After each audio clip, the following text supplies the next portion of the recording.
Welcome to Music Student 101.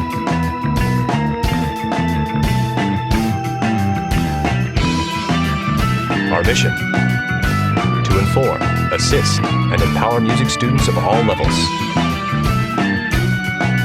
Today's topic: Diatonic Triads. Your hosts, Jeremy Burns and Matthew Scott Phillips.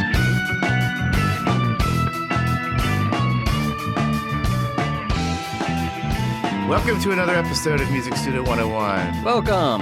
How are you, Matt? I'm doing good, Jeremy. How are you? I'm doing pretty good. I'm going to try and be a little conversational today. Okay. How's your classes going? How's your teaching? Classes are going well so far. We've been in the thick of it for about a month now. So we had our first round of exams this week. Stressful for everybody, but then there's always that sort of back to normal feel right after the exam where everybody kind of feels better, you know? Regardless of how they did, they're just glad they don't have to take a test when they walk in, you know? Yeah, that's a good feeling. Yeah. I also, today we're really here to talk about diatonic triads. Eventually. But it's not a very lengthy discussion. Yeah. And we only release this once every couple of weeks, so we want to give you guys something to listen to, right? Yeah, right. You can just listen to us talk. And in efforts to be a little more entertaining and conversational, I think, you mentioned something that we should talk about at some point, and I think this will be a perfect time to talk about that. And that is, why are we doing this to you? And by we, I mean we music professionals, we music professors, we people who want you to do all of these crazy things and learn all of this dry stuff to get a music degree. Why are we doing this to you, the people who want music degrees? Because I remember feeling like that sometimes, and I know my students can feel like that sometimes. You know, when you're sitting in music theory and you're thinking, you're studying, German augmented sixth chords reinterpreted as a 5/7 to move to a key that's a step away. And you think, why? It's so confusing. It's like, I just want to play my instrument. Why are we teaching you these? Why are we making you do these things? why are you sapping all the fun out of music? Why are you sapping all the fun? I just want to play. There are a lot of people who can play, who have played instruments since they were kids or teenagers, that have even learned how to read music. The thing about going to get a degree is that piece of paper is more than just a piece of paper, right? This major institution, this university, has, in giving you that piece of paper, declared, we consider this person to be a music professional. And that's a really, really big deal. So when you ask the question, well, what sets apart somebody with a degree that is considered to be a music professional from someone it's not, it's really all of the things we're making you do. It's it's not just your ability to play. It's your grasp of music theory. It's your oral skills training. It is all of these different things that someone who hasn't gone through that is, in an ideal world, not accomplished in them in the way you are. Right? Right. So that's essentially why we do this. Let's talk about why we do it for people who maybe are not aspiring to be in the upper levels of academia. Right, yeah, because not everyone is aspiring to do that. I feel like this kind of thing, learning to be a musician, be it someone on the college path or not, just to be a musician, learning music theory has greatly helped me to communicate with other musicians. Absolutely. Assuming they know a little bit about it themselves. Absolutely. And if they have any kind of knowledge, even the minimal knowledge on music theory can make a practice go by so much faster or more productively. Right. If you can just say, it's a 5 chord, or this is Dorian mode, or, this is, just play the scale, that's so much better. Right. Because when I heard that, I said, wait a minute. When I first heard that, I said, wait a minute. I know the G chord, I know the C chord, I know an E minor. These are all letters. These are all letters. Where is this 5 chord coming from? Interestingly enough, we're going to find out about that Interestingly today. enough, we're going to talk about the 5 chord a little bit. Yeah. But yeah, I just think it's important. I mean, anything you have a passion about, you kind of want to be, you love it enough to want to know enough about it, to kind of be the authority on it. And if you're going to be the authority, then, you have to know things that people who are not the authority don't necessarily know, or like I said, ideally, not as accomplished at it as you are now. People self-teach themselves all kinds of incredible things. Right. And that is great. If you don't want to spend the enormous amount of work that it is to teach yourself something, then presumably that's why you're a music student. And to do it right, if I may. And to do it right, yeah, with a minimum of bad habits and misconceptions. Because I'll have you know that I played plenty of bass up until I got into college. Oh, absolutely. And I had all kinds of techniques that I thought were proper. Oh, yeah. And then I finally worked for me, right? It worked for me. And then I finally got there and actually took formal lessons from an accomplished bassist who really knew what he was doing. Mm-hmm. And you realize all the things that quote unquote worked for me, they only worked for me because I had no idea what I could do if I would just play properly. Yep. Right? Put yourself through a little bit of discomfort and use that pinky finger. Yeah, the when you're trying pinky to play finger. the Oh bass. man, the pinky finger. That muscle was so weak. Yeah, but now I have to use my pinky finger. Like it feels unnatural for me to go back to that sort of bear claw looking 3-finger bass technique. Now I can't even do it. Because you're given the proper technique, and now Right. you're thankful you're given it. And as educators, we're not the kind of guys that are just going to say, this is what you have to do it. We're going to say, this is why we do this, right? This is why we do this. Because that's a fair question to ask of anyone who's teaching you something. Yeah. So why do we have to study theory as a place to start? Mm-hmm. Yeah, I'm asking you. Like I said, I just think it's a more intimate knowledge of your craft. It's understanding the science behind it. Well, to some degree, when I say the science behind it, we can get into this deeper later on as I keep Sure. promising. But there are certain things about music that mathematically work. Right. The reasons things sound appealing to us, the reasons things sound harmonious. I'd love to know about that kind of stuff. I'd love to know why. Absolutely. And I'd love to know when I'm hearing something, what's going on. Yeah. How could I explain this to somebody else? That's what I was about to get into. The sort of the deeper understanding. Mm-hmm. You don't just know why. You don't just know that something sounds good, but you understand why. Mm-hmm. And when you understand why, you can take that understanding and apply it to something else. Well, do you think this will sound good?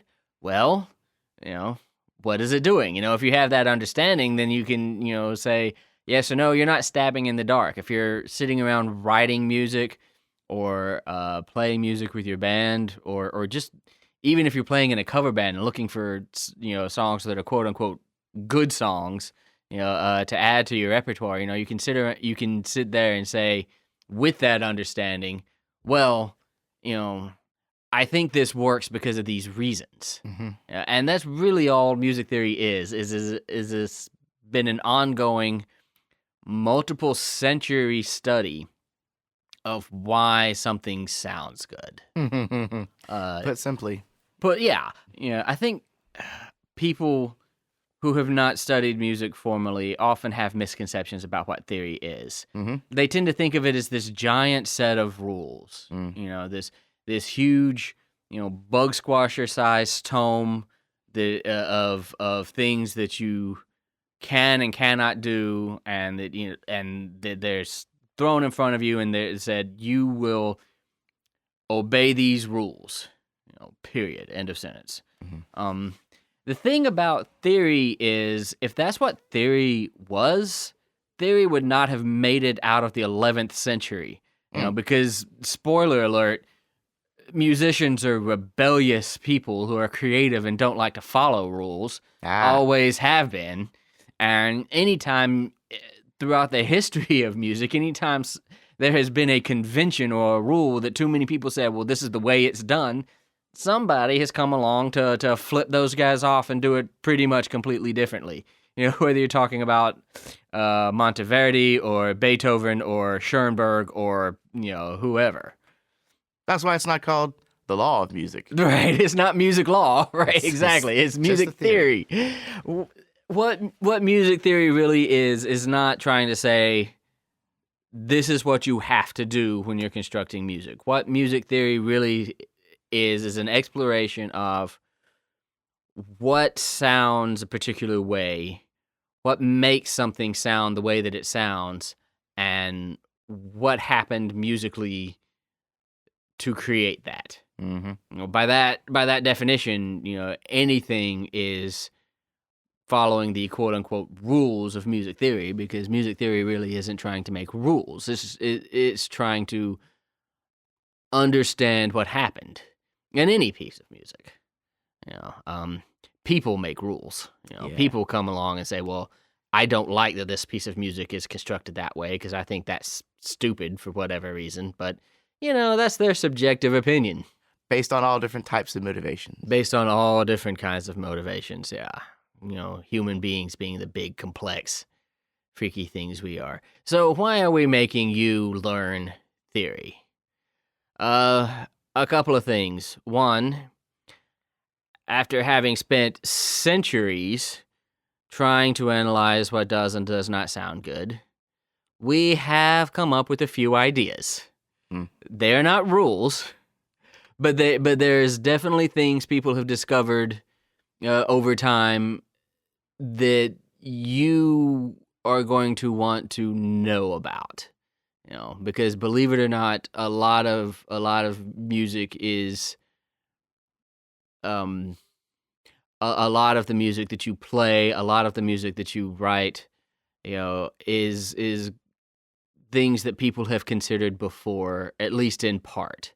You know, is based on principles that were the same principles that Mozart was struggling with, you know, or that, you know, Jaco Pastorius was struggling with, or whoever, right? So in studying music theory, you study why those things sounded good. And if you know, and again, you know, like we were saying before, if you know why those things sound good, you can apply it to other things that might sound good. You know, you can apply those ideas to creating your own music that might sound good. Mm-hmm. You know, and that is something that we as music educators think is very important that you understand. Yeah. You know, I mean, somebody who does not have a music degree can say, you know, well, I know what I like, and that's great. Yeah. You know, good. Someone who has a music degree has to be a little deeper than that when it comes to music, right? Mm-hmm. We can't just know what we like. We have to know why we like it. Right, because everybody likes music. Everybody, yeah. With the exception of a select rare few. Yeah, it seems like I read in that Musicophilia book by that guy. He had that one case of this woman that had brain damage or something, and she just didn't have any emotional reaction to any kind of music at all. It was just noise, or she might as well be listening to a refrigerator running. Ha! But if you're not that woman... That sounds interesting. Let me look this up real quick. Sure. Pause. Okay, thanks to the magic of editing, I'm back, and I looked it up. Oliver Sacks. Oliver Sacks. That was his name. So you were saying that unless you're... that everybody likes music. Yeah. We all love music. You know, when you decide to study music, you're deciding to understand what made music sound like it did in a deeper way. And that's why you have to study theory. That's why a chef would get so many more accolades than the person who eats the food.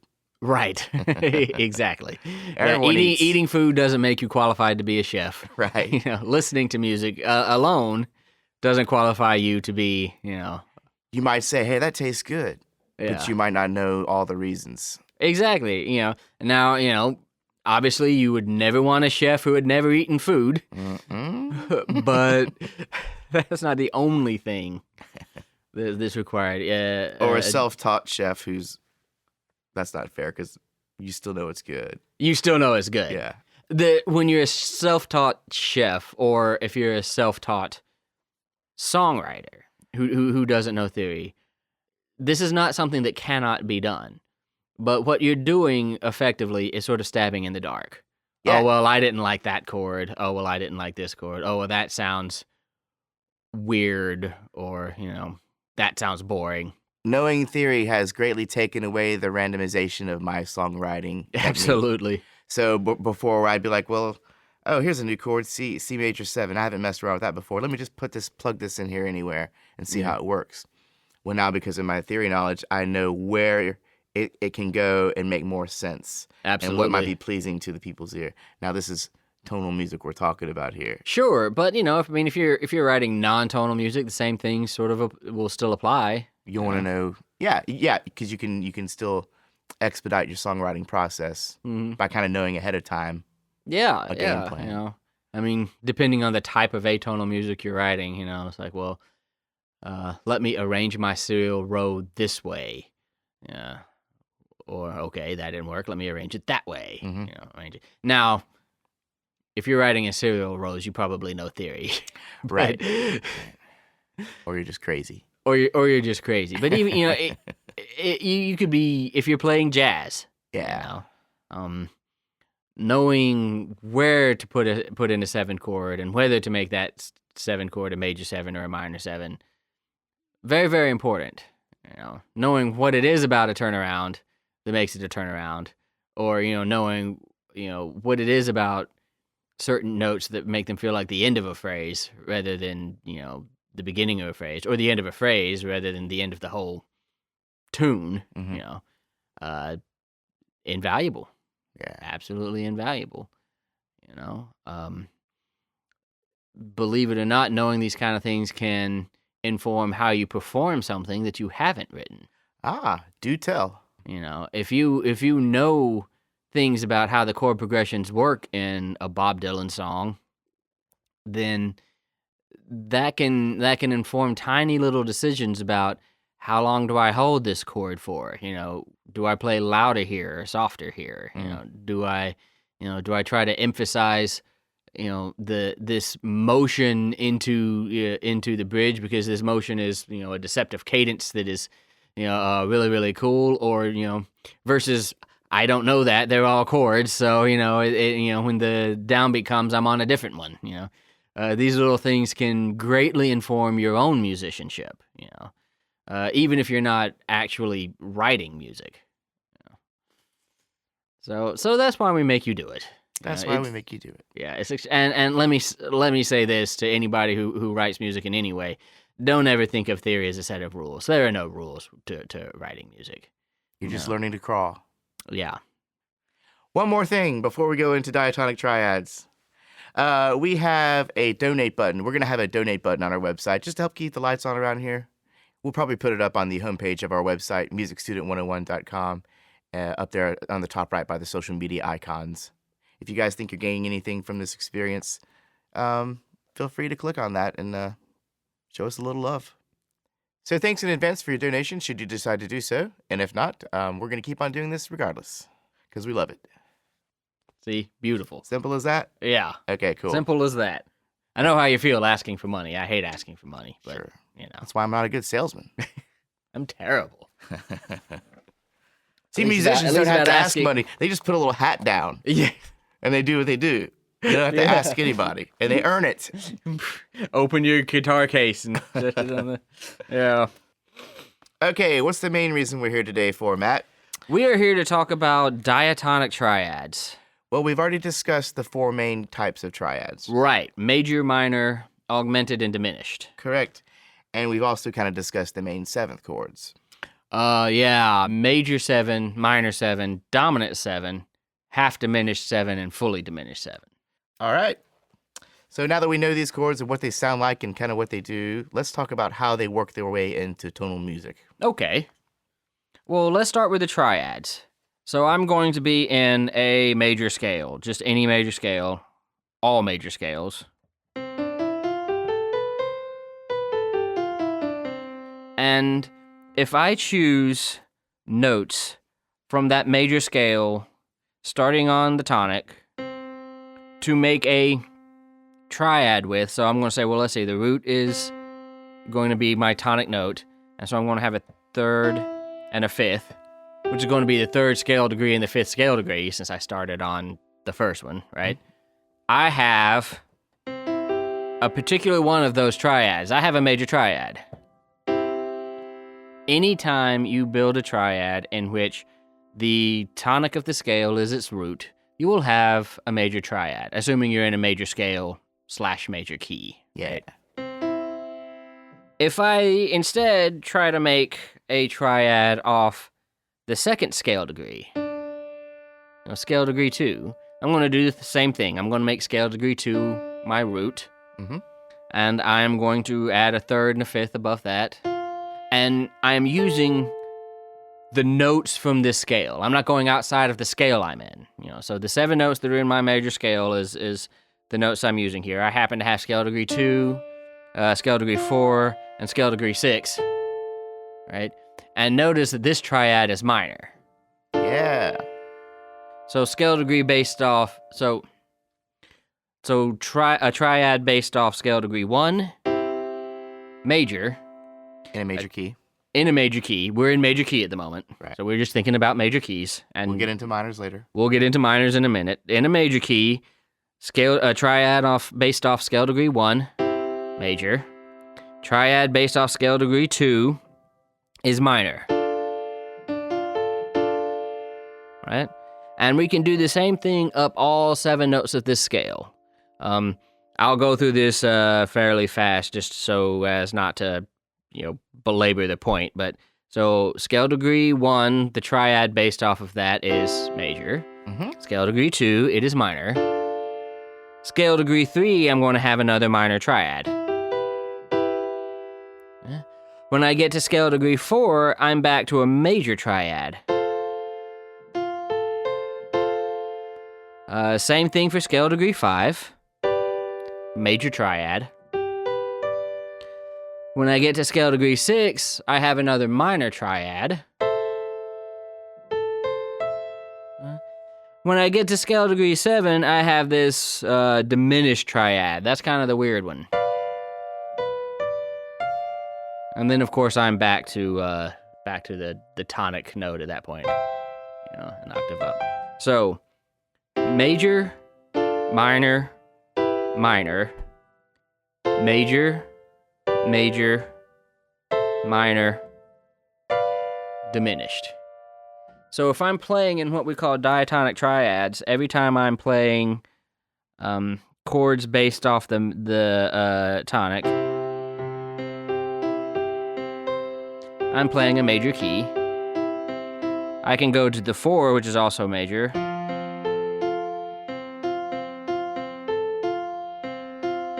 Or I can go to the 2, which is minor. Or the 5, which is major.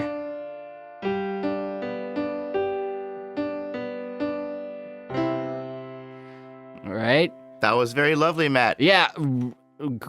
Composed on the spot for your enjoyment. But what made it so smooth and flowy was the fact that these are all diatonic chords. Absolutely.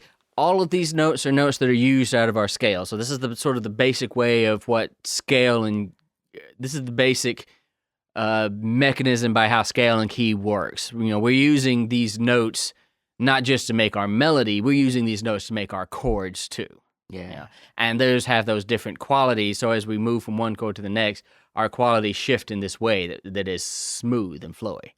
Great thing to know if you're writing folk music or writing music that is based off of classical music in some way, inspired by, it can be very Baroque sounding, right, to do it this way. But the idea behind these is we are not bringing in any notes from outside of the scale to play in these chords. Yeah. And we'll get into that. What would it be called if you were? If we brought in notes from outside of the scale, those would be that is what we think of as chromaticism. That is what I think of as chromaticism, is chromatic notes, and that definitely does happen. It just, in classical music, it happens in a kind of very controlled way to sort of control the flow and the direction of tension and release, and we'll get into that too at some point. Like I said, theory is not a set of rules. Playing in diatonic triads is just one thing you can do, and it will sound a certain way if you do. It will sound smooth and flowy and kind of natural.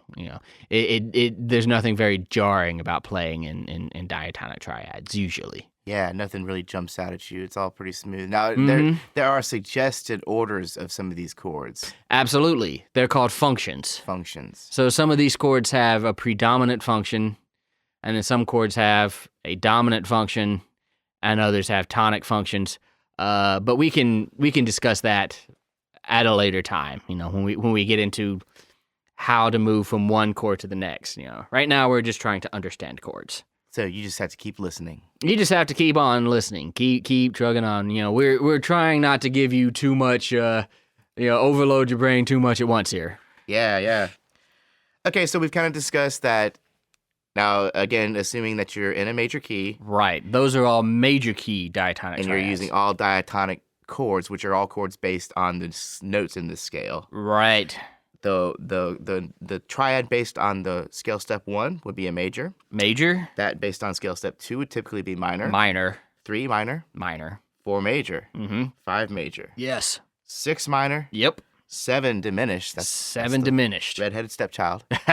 And then 1 back to 1. We're back to tonic and we're major. Right. Let me make a quick observation here that might help our listener. Nope. I'm going to make this observation after we cover minor and 7th chords. Okay, we'll make that observation later. Together. Okay, so let's talk about minor scales then. All right. Because when you're in a minor key and using a minor scale, the concept is the same. We're just using all the notes and nothing but the notes from the scale we're in to create the chords that we use, and that creates different chords of different qualities. Same idea.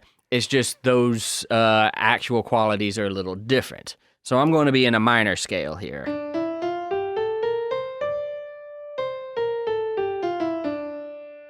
Right? Mm-hmm.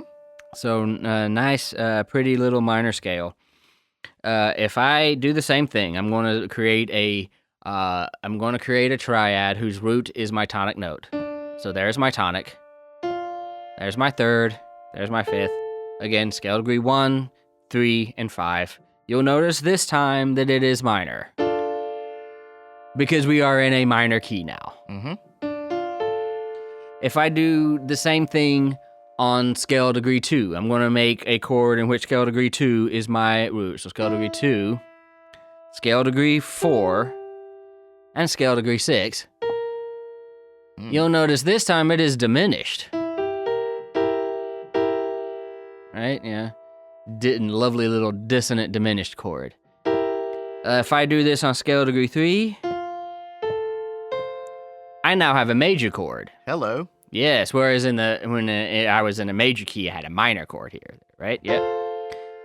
If I do this on scale degree 4, I now have a minor chord. If I do this on scale degree 5, I will have a minor chord. Notice how 4 and 5 were major in a major key and minor in a minor key. And that doesn't always hold true because there's more than one type of minor scale. Right. We can get into that soon. But now, what we're actually doing, the scale that we're kind of basing this on right now is the harmonic minor, correct? Is the natural minor. Okay, I'm sorry. The natural minor. Yes. So we're on scale degree 5, minor. We're going to go to scale degree 6 and look at this. It's a major chord. Scale degree 7, assuming natural minor. Also major. And then we're back to 1, the minor key.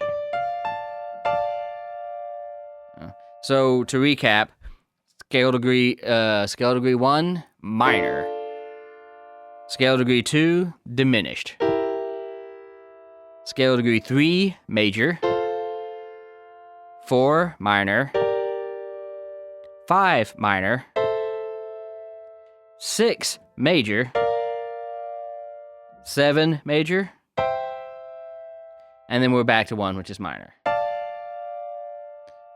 So we have a different set of qualities to be in a minor key. So the major scale is kind of easy, kind of predictable, right? Right, but with the minor scale, we have a couple of wrinkles because we have more than one type of minor scale. Right? If you remember back to our podcast about the minor scales, we have what I was just playing, natural minor. But we also have harmonic minor, which it gives us that seventh that's raised a half step to give that half step pull back up to tonic. Mm-hmm. And we also have the melodic minor, which does that to the seventh and also the same thing to the sixth. Yeah. So because we've changed those two notes, a couple of these chords are going to come out a little differently. So if I'm in harmonic minor, one is still minor, but because of that raised seventh, 5 is now major.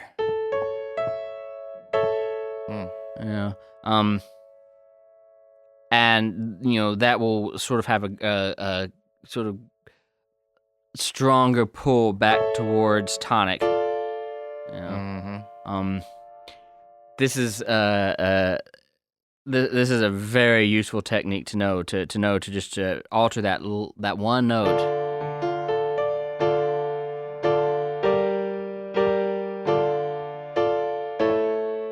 And there's just a great pull of emotion in there, right? The Eagles did this in Hotel California. Not Hotel California. Who did House of the Rising Sun? Was that the Eagles? The Animals. But I think the Eagles did do that in Hotel California. Okay, yeah. All right. The Eagles did this in Hotel California. And you hear it in House of the Rising Sun, too. This sort of major 5 back to... Yeah. And it just has a little bit of a pull. The original minor 5, doesn't have. That's more of a sort of a ye old Middle Ages Celtic kind of feel, right? Yeah. Versus. So the first example, you're going from minor 1 to minor 5 back to minor 1. Yes. And then the second example, minor 1 to major 5 back to minor 1. Just using the raised 7th degree of harmonic minor. And that's why we have the harmonics minor scale. That's why we have the harmonic minor. Melodic minor does a similar thing with the 4 chord. It makes that major also. Oh. So where you have, and then if I'm going to move to the 4 chord, and then to the 5. Oh, I really like that effect. Yeah, pretty, huh? Yeah, it's pretty cool. So because we have effectively 3 different minor scales, we have 3 different collections of diatonic triads that we kind of have to deal with a little bit. Yeah, I was kind of bummed out because I was kind of doing a little homework on this, and where you can only have 1, 2, 3, 4, 5, 6, 7 different diatonic chords in the major scale. Mm-hmm. There's a considerable greater number of combinations that you can get from the minor scales. Absolutely, yeah. Most theory textbooks and most theorists and things sort of consider the minor scale to be kind of fluid. We don't set ourselves and say, okay, I'm in natural minor or harmonic minor necessarily. We're sort of, we may be in natural minor right now because we like it, but, this can become harmonic minor with no warning whatsoever.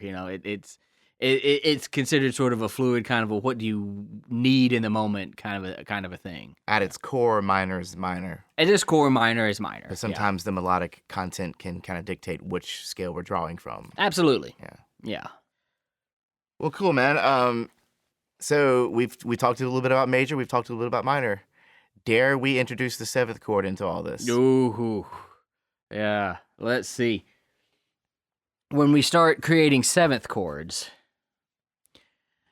we'll start with the major scale. I'm going to build not a triad, but a 7th chord on our tonic scale degree, and I'm going to have a major 7 chord. So there was that original triad, and then we're stacking on one more third. Yep. And now we're stacking on one more third. Still diatonic, mind you. Still just using the notes from our scale. Uh-huh.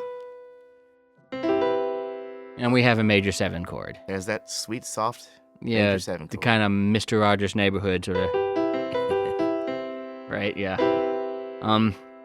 If we do this with do the same thing with scale degree 2, we have a minor 7 chord. There's that train whistle. Yep. Same thing if we do this with scale degree 3, we will have a minor 7 chord.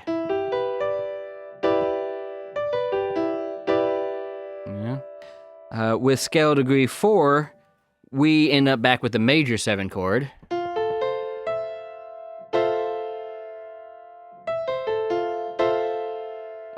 Five, we will have a major triad with a minor 7th, known as the dominant 7 chord. Even stronger force. Yes, and don't you just almost, your ear almost demands to hear the go. Right, resolve back to tonic. But at any rate, dominant 7 chord. Doing this with scale degree 6, we're back to minor 7 chords. Doing this with scale degree 7, we have a half diminished 7 chord.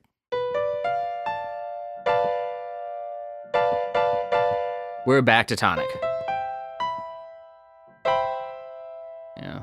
So, to recap, 1, major 7, 2, minor 7, 3, minor 7, 4, major 7, 5, dominant 7, 6, minor 7,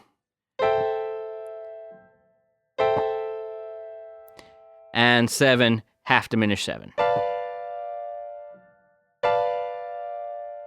These are all chords based on the diatonic major scale. Right, we're using just the 7 notes from the major scale to create these 7 chords. Nothing brought in from anywhere else. So let's talk about the minor 7th chords. So in the minor key, we'll start with natural minor for the sake of simplicity. Okay.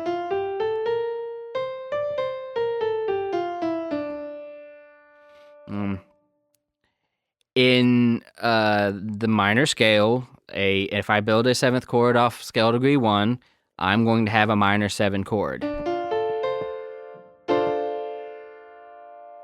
If I build a chord off scale degree 2, I am actually going to have a half diminished 7 chord. Scale degree 3 will be a major 7 chord.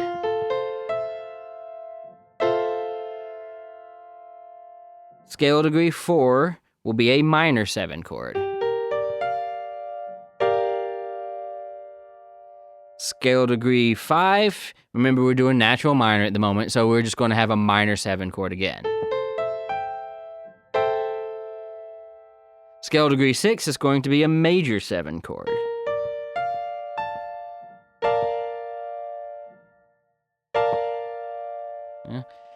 And scale degree 7, in natural minor at least, dominant 7.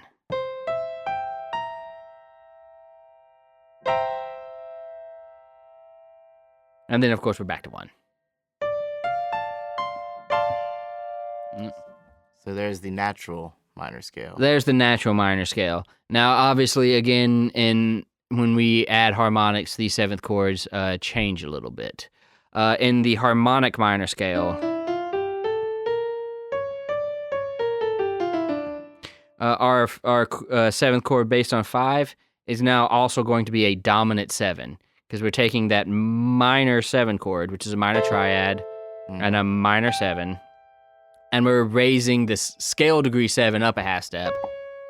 Which is the third of that chord. Right. So we have a dominant 7 now, a major triad with a minor 7. Aha. Yeah, and it has even an even greater pull back to the tonic chord, right? Yeah.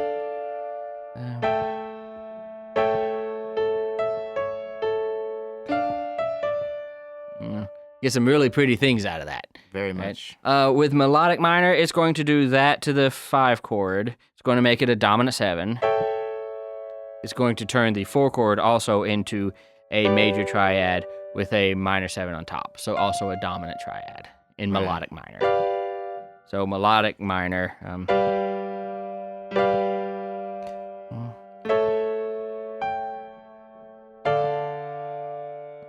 Nice. Yeah. Well, great, man. Does that cover the minor 7th chords? I believe it does. Gee, well, we're just rolling right along here.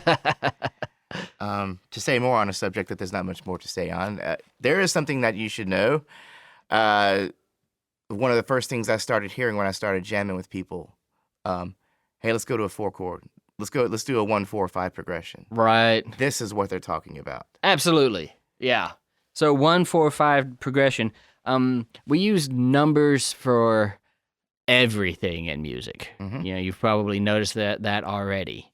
But we use Roman numerals to designate the root of the chord that we're playing and what scale degree it occupies in that scale. So, for example, if I say A1, you know, unless I specify scale degree 1, in which I'm just talking about that note, if I say A1, I'm probably talking about a 1 chord. In the key that you're in. In whatever key I happen to be in. Yeah. If we say, let's do a 4, 5, 1 progression, then I'm going to assume you mean go from the 4 chord to the 5 chord to the 1 chord. You know. And if you saw that on paper, it would be Roman numeral 4, Roman numeral 5, Roman numeral 1, yeah. And actually, we use the capital, the regular Roman numerals that you're used to seeing everywhere to represent chords of major quality. When we're talking about minor quality, we actually use the lowercase version of those chords. It's really neat. So you can look at the Roman numeral and know the quality of the chord. Right. Yeah. Or if you're in theory class, you have to remember. Yeah. Because you're having to label these chords. But I have a couple of cool tricks to help you remember that. Oh, yeah? Yes, I do. Nice. Would you like to hear them? Yes. Okay. Well, here's one. These are just based on small observations I've made that you'll probably come up with yourself if you're looking for this kind of thing. So in the major scale, we have the perfect any intervals that have perfect relationships. Mm-hmm. So the units or the 1, Right. the 4, and the 5, Right. all seem to be holding the same chord quality. Okay. Major, major, major. Right. Right, yeah. When we flip that around to minor, the same thing occurs. Yeah. Natural minor. Yeah. You have a minor 1, minor 4, minor 5. Right. So those chords based on perfect relationships seem to flock together. Yeah, I see what you're in saying. a strange way of saying that. Yeah. In a weird way of saying that. I see what you're saying. So they're either all major or all minor if they have that perfect interval. Yeah, and if you're in a major scale, then they're all going to be major. If you're in a minor scale, they're all going to be minor. Yeah. Now, the mediant relationships, which we haven't fully discussed what a mediant relationship is. Yeah, 3 chords. But basically 3 chord and a 6 chord. Those are doing the opposite. Yeah. So, you got if you're in a major key, you got a minor 3 and a minor 6. Yeah. They switch around. And in a minor key, you have a major 3 and a major 6. Right. They're the opposite of the tonic note. Okay, so the perfect relationships are staying where they're at. The mediant relationships are flipping and doing the opposite, right? Right. Yeah. That leaves us with the 2 chord and the 7 chord. Right. Which is going to be minor. Either one will be minor or diminished. Right. Yeah. And I don't have any cool tricks about those except You those just have to remember the last 2 left. Yeah. But I know that if we're talking triads, there's only one diminished, right? In the major key, in the major scale. In the major key, but if we're talking about triads as opposed to 7th chords. Well, there's a 7 diminished chord, 7 diminished triad in the major scale, meaning the 7 chord is diminished. Yeah. And then 2 is diminished in the minor scale. But when we're talking about triads, it's only going to be diminished. It's not going to be half diminished or fully diminished. That's right, what I was getting at. So you don't have that triads struggle. are only diminished. You don't have that struggle in your head. Yeah, because the half and full relate half and full relate to what kind of seventh is on top of that triad. So if there's no seventh, it's just diminished. Yeah. Is there anything else we can say about these diatonic triads? Just that if you're ever trying to write songs of your own, this is a great place to start. Yeah. You can work out a chord progression in diatonic triads, and you may not even keep it that way. Mm-hmm. You may decide later, well, I like this better if it's a non-diatonic triad in some way. But if you at least start with diatonic triads, you're at least starting with a harmonic language that basically makes sense. So you can sort of spice it up on top of that. Some people can find these chords a little bland, so you can do things to spice them up on top of that after you've gone by. But even if you want to do that, if you just start with these chords, you're starting on a basic principle that makes fundamental sense. So you're not going to have to do a lot of guesswork to make chords that flow naturally from one to the other. Yeah. Good techniques for songwriting. Yes, absolutely. Composition. Mm-hmm. Well, I think we're at a point where maybe we can do a quick review and call it a day on diatonic triads. Yeah, let's do that. So diatonic triads are triads that use only the notes from the scale you are in to create those triads. They have differing qualities. In the major scale, 1 is major, 2 is minor, 3 is minor, 4 and 5 are major, 6 is minor, and 7 is diminished. Yes. In the natural minor scale, 1 is minor, 2 is diminished, 3 is major, 4 and 5 are minor, 6 is major, and 7 is major. And when you create the harmonic minor scale, the difference is going to be that 5 is also major. The big difference, anyway, is going to be that 5 is also major. If you're creating the melodic minor scale, 4 and 5 are going to be major. And if you're following along on our website, which I would highly recommend. Well, yeah, at this point, you really need to be doing this that. This conversation will be way less cumbersome because you'll be looking at the actual visual representations of what we're talking about. Right. Because we will have, the orders and everything. Right. So that'll help out a lot, I think. Yeah. MusicStudent101.com. Go to Definitely. podcasts. Click on this episode, Diatonic Triads. Yes, please. Anyway, continuing. And then we come to our 7th chords in the major scale. 1 is a major 7 chord. 2 is a minor 7 chord. 3 is a minor 7 chord. 4 is a major 7 chord. 5 is a dominant 7 chord. 6 is a minor 7 chord. And 7 is a half diminished 7 chord. In the minor scale, 1 is a minor 7 chord. 2 is a half diminished 7 chord. 3 is a major 7 chord. 4 is a minor 7 chord. 5 is a minor 7 chord. 6 is a major 7 chord. And 7 is a dominant 7 chord. And then we're back to tonic. If you create the harmonic minor, the fundamental change you're making is you're making that minor 7/5 chord into a dominant 7/5 chord, which is really, really pretty, and you should try that. If you're in melodic minor, you are doing that to the 5 chord, and you're also making that minor 7/4 chord into a dominant 7 chord. And I love the way a minor 5 chord sounds after coming after the 1 or whatever. But Beautiful. It just doesn't want to go anywhere. It doesn't seem to want to go anywhere. Yeah. Minor 7 after the 1. So if we're in a minor key, and so minor 7/1.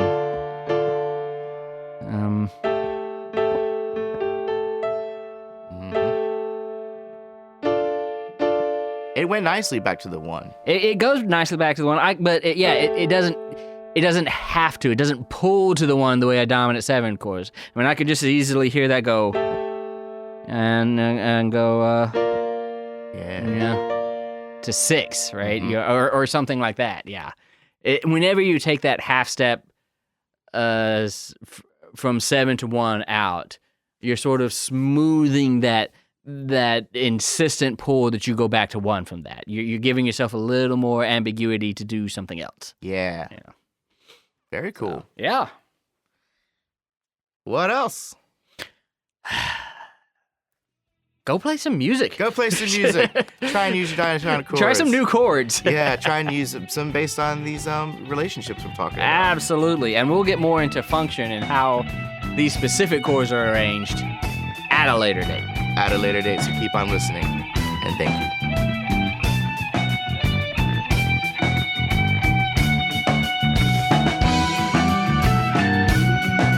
Thanks again for tuning in.